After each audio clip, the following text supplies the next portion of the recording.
Hello guys, welcome back to my channel commerce in one hand. तो previous video में जैसा कि हमने सेकंड चैप्टर स्टार्ट किया था कंज्यूमर इक्विलिब्रियम, इसमें हमने जान लिया कंज्यूमर इक्विलिब्रियम होता क्या है। ठीक है, लॉ ऑफ डीएमयू क्या होता है, डिमिनिशिंग मार्जिनल यूटिलिटी।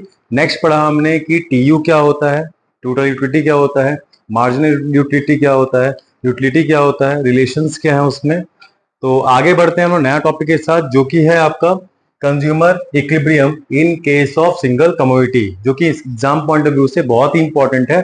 ये 6 मार्क्स का क्वेश्चन आपके एग्जाम में आता है। ओके, जिसमें आपको एक्सप्लेन करना पड़ता है कि कंज्यूमर जो इक्विलिब्रियम गेन करेगा वो एक सिंगल कमोडिटी में कैसे पॉसिबल है। ओके, मतलब कंज्यूमर इट मींस उपभोक्ता, इक्विलिब्रियम मतलब मैक्सिमम सेटिस्फैक्शन। इक्विलिब्रियम का मतलब क्या होता है? Maximum satisfaction in case of single commodity. जब कोई एक यूनिट वो खा रहा है, एक कमोडिटी खा रहा है, तो उस केस में उसको सेटिस्फैक्शन कब मिलेगा, वो हम इस टॉपिक में डील करने वाले हैं। तो आइए देखते हैं with the help of table and diagram. तो टेबल क्या कहना चाह रहा है? टेबल में आपका यूनिट ऑफ एक्स दिया है, मतलब एक ही कमोडिटी आपके पास है, चाहे इसको आइसक्रीम मान लो, चाहे आप ब्रेड मान लो, चाहे समोसा, चाहे चॉकलेट, जो भी है। यूनिट ऑफ एक्स खा रहे हो आप, जो भी है, उसका प्राइस दिया हुआ है, प्राइस से 10 रुपीज हम लोग एज्यूम किए हैं कि सबका प्राइस कितना है, सेम ही है। इट मीन जो भी यूनिट आप खा रहे हो वो लगातार खाना होगा आपको, तो प्राइस तो चेंज होगा नहीं, तो सेम प्राइस रहेगा। और साथ में एमयू जो ऑलवेज डिक्रीज होता है, क्या होता है? ऑलवेज डिक्रीज होता है। क्यों डिक्रीज होता है? क्योंकि जैसे जैसे हम कंज्यूम कर रहे हैं कमोडिटी को, तो हमारा सेटिस्फेक्शन लेवल बढ़ते जा रहा है और जो भूख है, जो डिजायर है, वो कम होते जा रहा है। दैट्स वाई एमयू घटता है।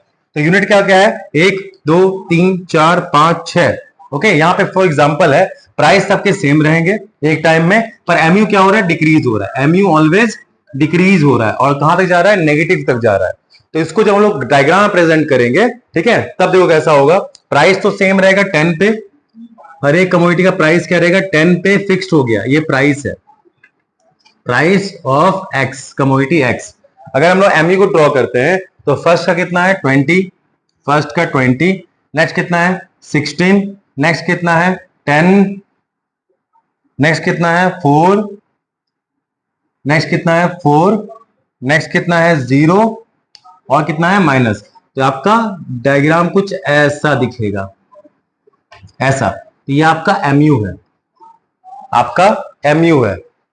ओके, तो in case of consumer equilibrium, in case single commodity, आपका केस ये बोलता है कि कंज्यूमर सेटिस्फेक्शन तब मिलेगा जब price of good x, price of x किसके बराबर होगा? एमयू ऑफ एक्स के।